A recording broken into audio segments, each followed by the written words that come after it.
I lost my son in a freak accident 20 years ago. He was only 7. I was devastated. My life never returned to normal. Not only was I burdened with grief, but shame as well. Back when it happened, I was so focused on my career that I didn't spend any quality time with my boy. So little, in fact, that I didn't really get to know him. I always told myself I worked so hard for his sake, to ensure him a bright future, but what he really needed at that time was a father. Close to what would have been his 27th birthday, one of his old teachers reached out to me and said she had found some of my son's drawings hidden away in some old storage at his school. I knew he liked to draw, but I couldn't remember ever having seen one of his drawings. I felt my shame bubble up from the bottom of my chest. The teacher spoke in a soft, understanding voice. She knew what had happened to my son. She had been there that fateful day when I hadn't. I had been there for him. The thought intruded into my mind. I wanted to cry. "Do you wish to come and get them?" the teacher asked. I did. It was a chance to get to know my son at least a little bit more. The next day, I drove down to the school and met the teacher, now close to retirement age, at the front doors. I usually avoided this part of town. Just seeing the school made it all come back to me. All the memories from that day. The phone call about the accident. The commotion at the school where the parents were first informed of what had happened in more detail. My son's pale face as I held his dead body in my arms, against the will of police officers and with the tears running down my face. Tears that were back now. The teacher hugged me out of sympathy. I followed her inside, and the kids played outside at the schoolyard and in the corridors, unaware of the terrible accident that had happened at this place 20 years earlier. Some of them looked at me with curious eyes, wondering how a tall, well-built man such as myself could have trouble holding my tears back. Part of me kept looking at my son among them, almost expecting his face to peek out from a corner. The room where it had happened was torn down for safety reasons, now part of the dining room, but the absence of it was just as palpable to me. I stopped and watched the area where it had been, the activity room where my son had taken his last breath. He died doing what he loved, drawing with his friends. 3 other kids had lost their lives together with him that day. They were never able to find sufficient evidence for it, but in the absence of a better explanation, the investigation settled with carbon monoxide poisoning. "This way," the teacher said with concern in her eyes. She brought me to the school's musty attic and gave me a box filled with standard A4 papers that my son had drawn his creations on. I thanked her. "You know," the teacher said, "he really put his soul into these. I've never seen a kid being so happy to draw." I thanked her again, but didn't say much else while leaving the school in a hurry. She didn't mind. She understood my inner turmoil. I didn't look at the drawings until I came home later that evening. It was already dark outside. I poured myself a glass of brandy, something strong to cool my nerves. I sipped on it while I looked at the box, lying on the coffee table in front of me. Carefully, after I had gathered enough mental strength, I opened the box and placed the drawings in my lap. They were cheerful, filled with figures he had painted with either color Sharpies or crayons. He had talent, and not just the kind of talent that only a parent can see. I went through the drawings one by one. They all contained the same kind of characters, geometrical shapes with tiny arms and legs, and cute smiling faces in different exotic environments. On some of the drawings, he had written short texts. His writing wasn't as neat as his drawings, but still readable. "Welcome to Snorbitron, the world of the Snorbies," it said on one of the drawings. He never told me about this, I thought. He had an entire fantasy world in his head that I never knew about. It was amazing to see these images, these remains of the content of his mind. I had been afraid that the drawings would reveal some inner struggle because of my absence as a father, and it made me glad to see how happy he seemed to been given how joyful these drawings were. But when I reached the last drawing, the hair on my neck stood up when I saw it. It also depicted the Snorbies, in this case jumping around inside a jungle, but they were all screaming out of terror and running away from something. A few of the characters, some of the red circles that looked like humanoid apples, were lying dead on the ground with their insides ripped out of them.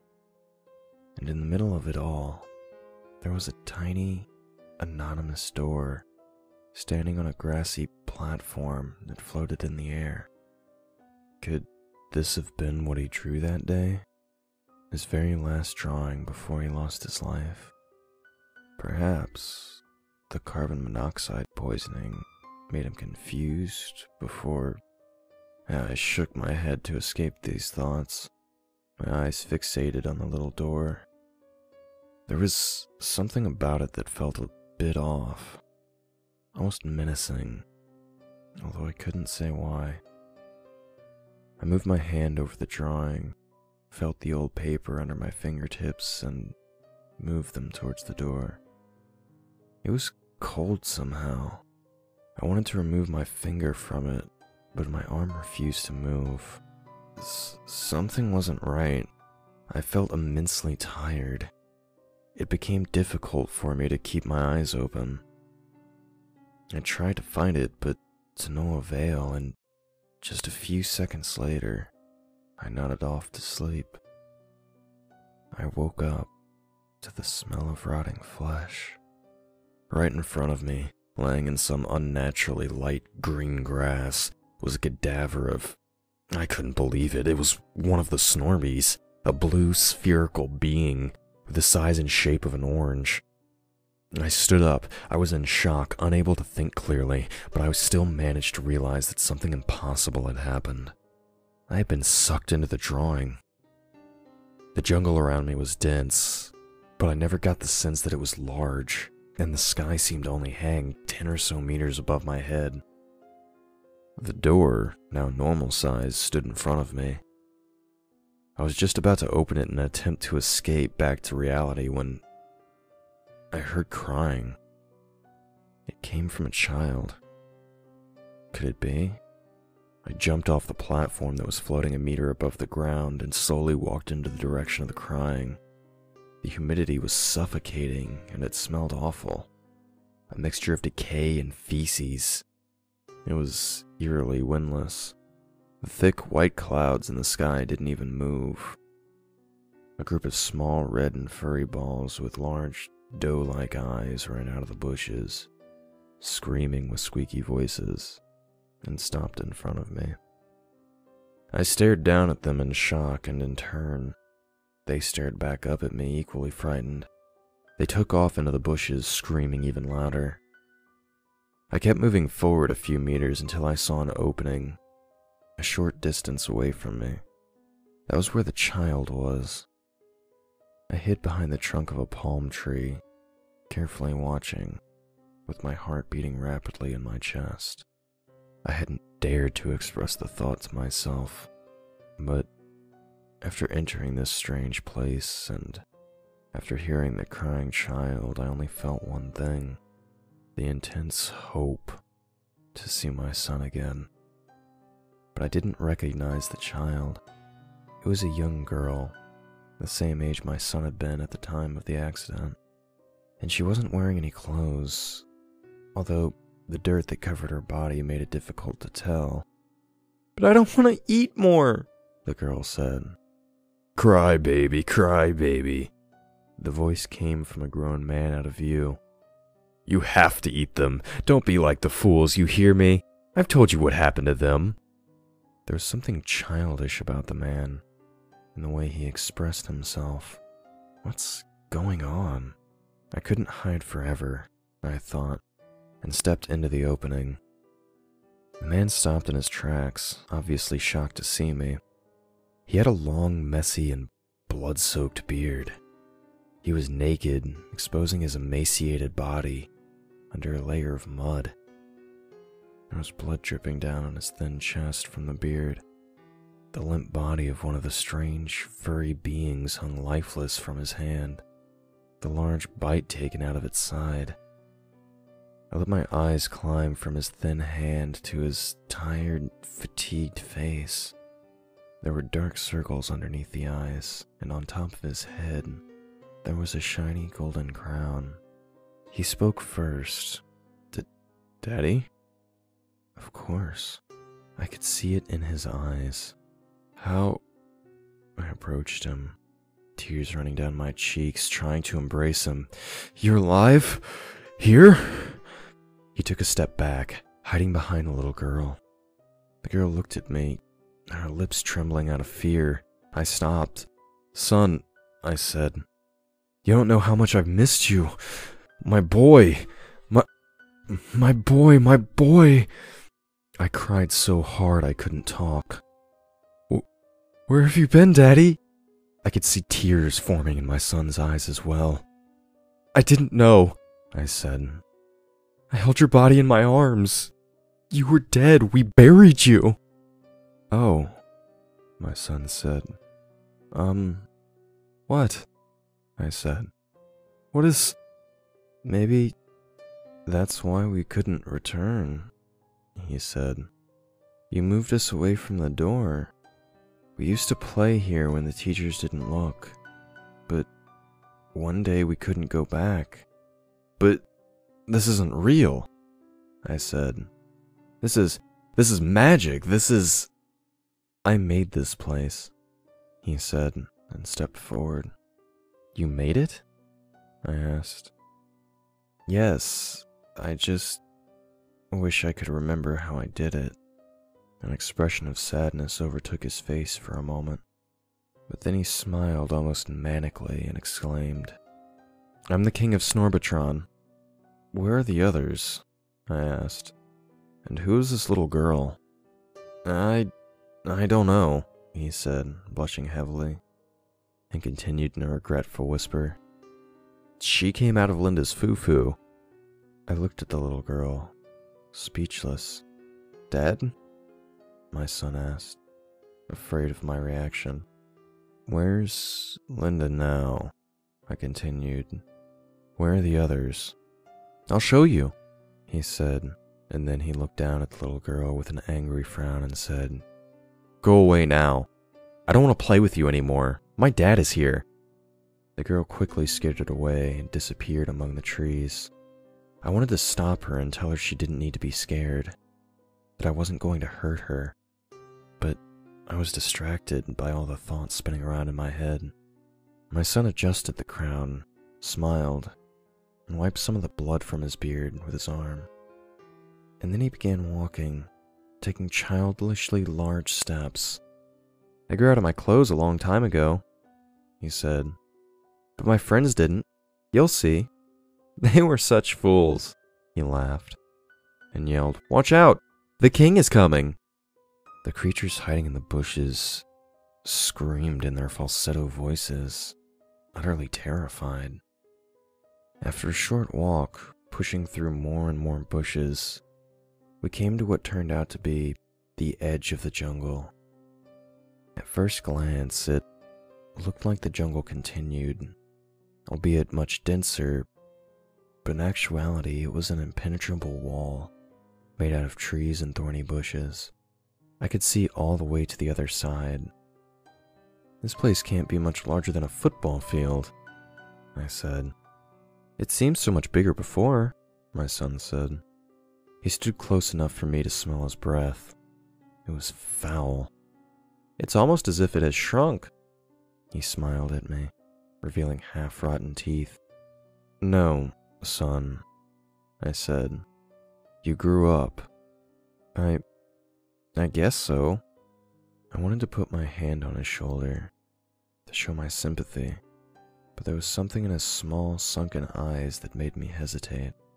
Something was wrong, not just with this place, but also with him. I thought about the little girl, tried to understand how she fitted into all this.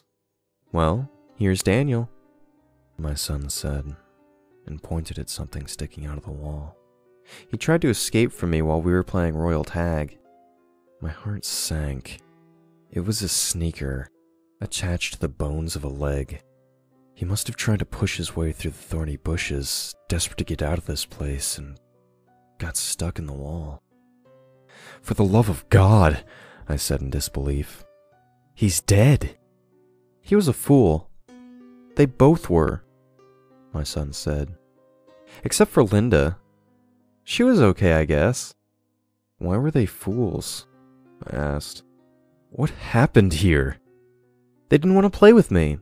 Said I was stupid and that my world was boring. Trust me, Dad, they were real crybabies.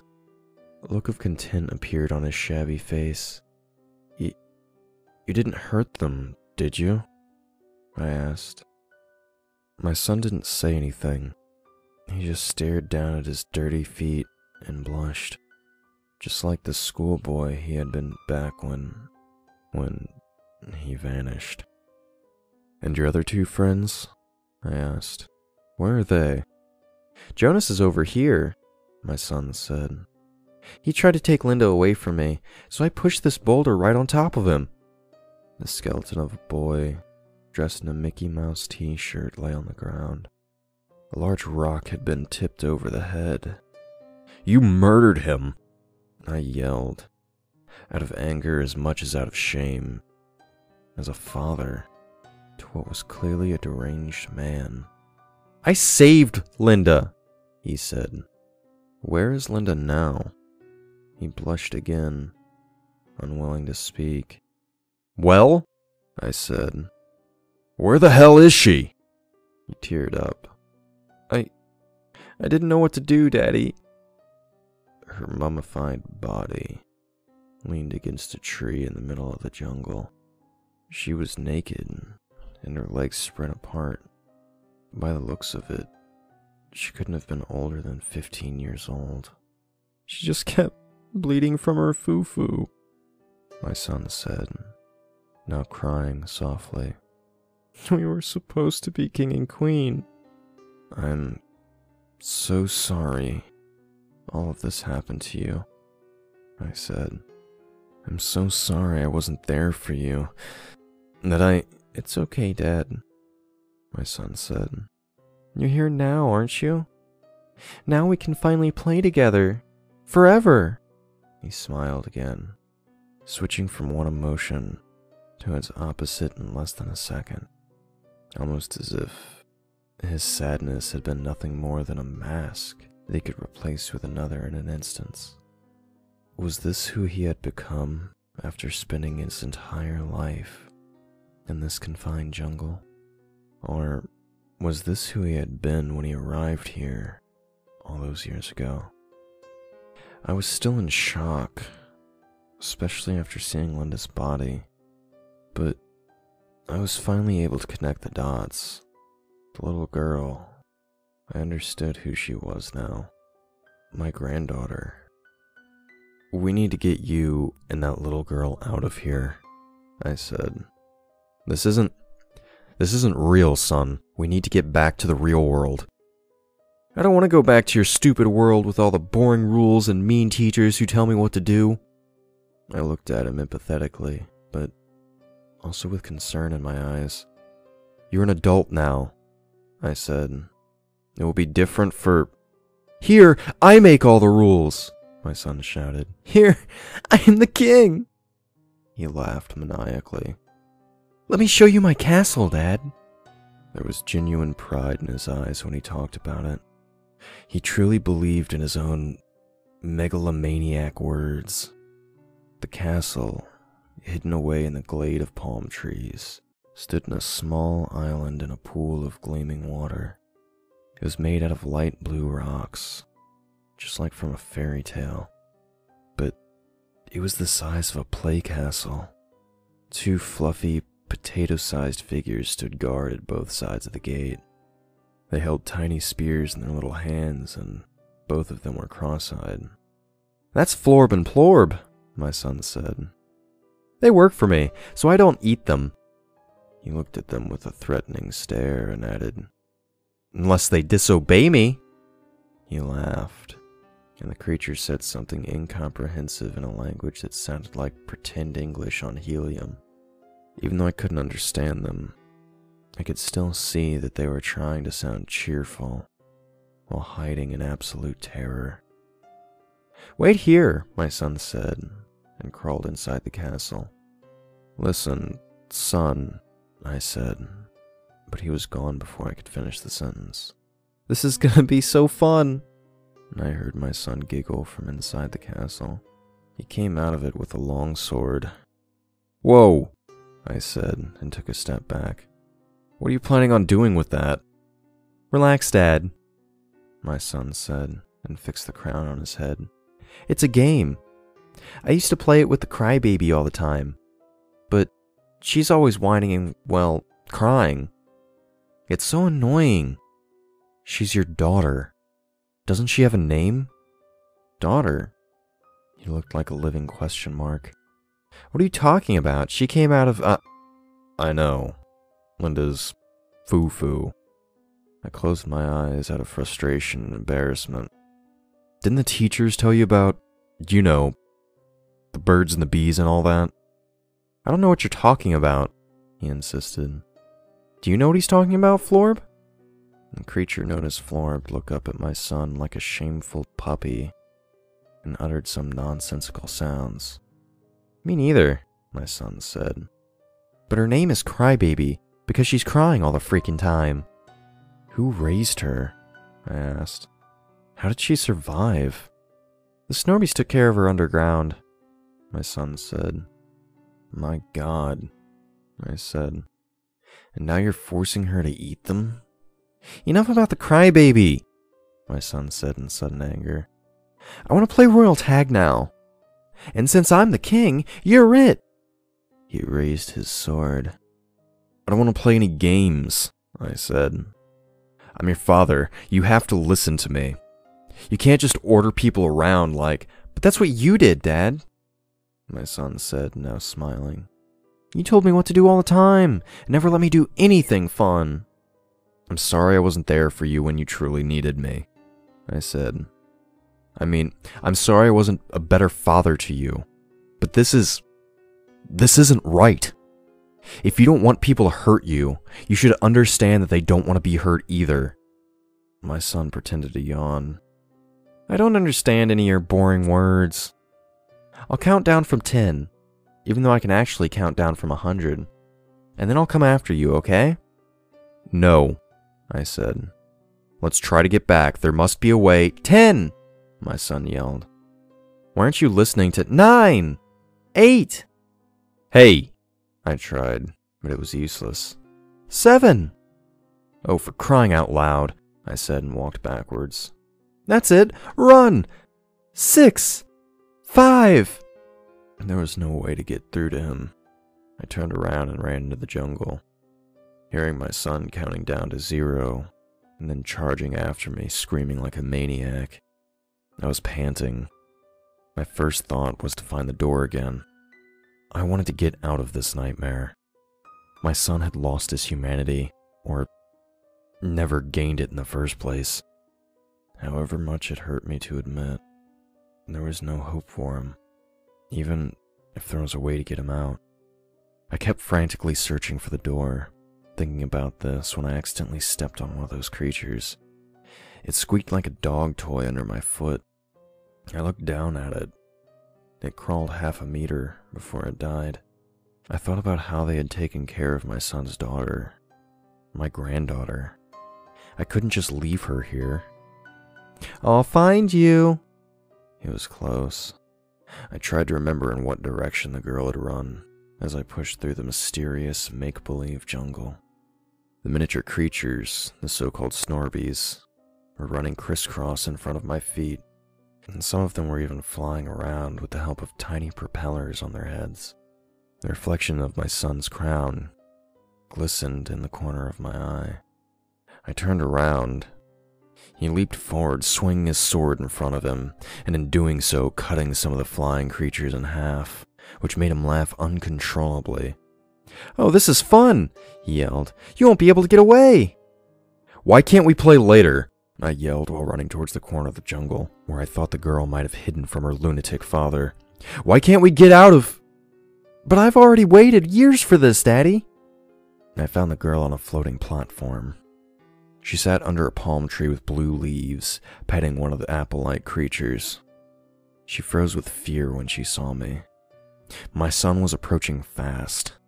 I couldn't afford to lose a single second. "Don't be afraid," I said as calmly as I could, which wasn't very calm at all. "Is this your apple friend?" The red creature nestling in her bosom turned around and looked at me with its uncanny large eyes. Then it cooed and gurgled and giggled. But as soon as it heard my son's cries of manic enthusiasm, it covered its face in the girl's chest. "It's not an apple," the girl said. "It's a hoppatoss." "Listen," I said. "We need to get out of here." "The king says it's impossible to leave," the girl said. "That we're trapped here forever." "There's a door on a platform just like this one, but a bit higher up in the air," I said. "But you know what? I can lift you up there, and we can exit that door together. It leads to the real world." "The real world?" "Just trust me," I said and gave her my hand. "Let's go before he finds us, shall we?" She took my hand and got down from the platform, still holding her little friend against her chest. I was ready to run to the door, but as soon as I turned around, my son appeared through the bushes, his sword dripping with blood. "Found you," he said, and joyfully attacked me with his sword. Not to hurt me, but still too close and too intense. "What are you doing with the crybaby?" "We are leaving," I said. "She deserves a normal life." His smile vanished in an instant. "You aren't leaving," he said. It's against the law. That's right, it's against the law." I picked up the girl in my arms. I had to be smart, I thought. My poor son might have looked like a grown man, but inside he was still 7 years old. "If you let us go," I said, "I'll come back and play with you forever. Daddy just needs some time to rest. And you know what? I can even bring you some new friends. How does that sound?" He thought about it, giving me some hope. But then he said, "You're just trying to fool me. I'm not a fool like the others." "Please," I begged. "If you hurt us, you'll be all alone. You don't want that, do you?" "I'm not gonna hurt you, Daddy," he said and laughed. "It's just a game. I wasn't gonna—" "He's lying," the girl said. "He always hurts—" "Shut up!" my son yelled furiously. "You little bitch!" The girl started to cry. "Boo-hoo," my son said. "Cry baby, cry baby, cry baby." "That's it," I said. "We're leaving." He blocked our way, holding the sword in a tightened grip and breathing his disgusting breath in our faces. "I decide who comes and goes," he said. "I'm the king." I pushed him aside and walked past him. His eyes teared up as he frowned in rage, just like a schoolboy with a hurt ego. "Who's a crybaby now?" the girl said and stuck her tongue out. "Don't provoke him," I said, but it was too late. He stomped his foot on the ground, and then he screamed out of mindless fury with the sword held in front of him. He then charged at us, still screaming as much as he was crying. Just like that, he had forgotten everything he had said about not hurting us. I held the girl tight and ran as fast as I could. My son was right behind me. I could hear the swishing from the sword being swung from left to right. His childish tantrum had made him lose control of himself completely. The girl held her friend, the Hoppitos, by the arm. It looked back at my son, sticking its little tongue out, just as it had seen my granddaughter do. "I'll kill you!" I heard my son yell. "I'll frickin' kill you!" Just before he reached the platform with the door, I tripped on an exposed root in the ground. We all fell into the stinking mud. My son raised his sword above his head and looked down at us, with a sadistic smile growing on his face. He let the sword fall. I was sure there was no hope for us. But just as he was about to strike us, several creatures jumped out of the trees and landed on his head. He fought them off, bit one of their stomachs open, and trampled one of them to death, but the distraction gave us enough time to stand up. I threw the girl up on the platform and climbed up to it myself. The girl opened the door, exposing only darkness on the other side. "No!" my son yelled. "Don't leave me here!" He grabbed my leg as I was crawling towards the door. "Go inside," I said to the girl. "I'm right behind you." She stood there for a couple of seconds, hesitating. But then she took a step forward. Her body fell to the ground, lifeless, just like I had found my son, back when I thought he had died. My son was heaving himself up on the platform. I crawled to the girl, fearing she was dead. She didn't have any pulse. No. Maybe my son had been right, I thought. Maybe it wasn't possible to ever leave this place. My son was just about to stand up. I put myself on my back and said, "I'm so sorry." After that, I kicked him in the face as hard as I could. He fell off the platform. I could hear him bawling his eyes out on the ground. I stood up and was just about to pick up the body of the girl when the door somehow sucked me out just as it had sucked me inside earlier. I woke up with my face on the table. For a split second, I thought everything could have been some kind of fever dream, but then I saw her, standing in the middle of my living room, curiously looking around. I took a deep breath of relief. Her body had stayed in that world just as my son's body had stayed in this. I mourned my son again, because it felt like I had lost him a second time, even though I knew he was still alive in that enchanted drawing. But at the same time, I rejoiced with happiness I hadn't felt in a long time, because I had saved her. I had brought her back, the granddaughter I never knew I had. I contemplated throwing the drawing in the fire, ending my son's misery once and for all, but I couldn't bring myself to do it. Partly because I didn't know what type of connection might have remained between the drawing and my granddaughter. Maybe she would vanish if I destroyed it. But also because I didn't want to kill all those noble creatures, the Snorbies. So instead I framed the drawing and hung it up on the wall. The glass covers the little door, making it impossible to enter it without taking the drawing out of the frame. I do think about going back inside someday, trying once again to talk some more sense into my boy, but I don't want to risk getting separated from my granddaughter. I wasn't there for my son, but I'll be damned if I fail to be there for her. Her fun-sized goofball friend, the Hoppitos, can be a real nuisance sometimes, but it's growing on me.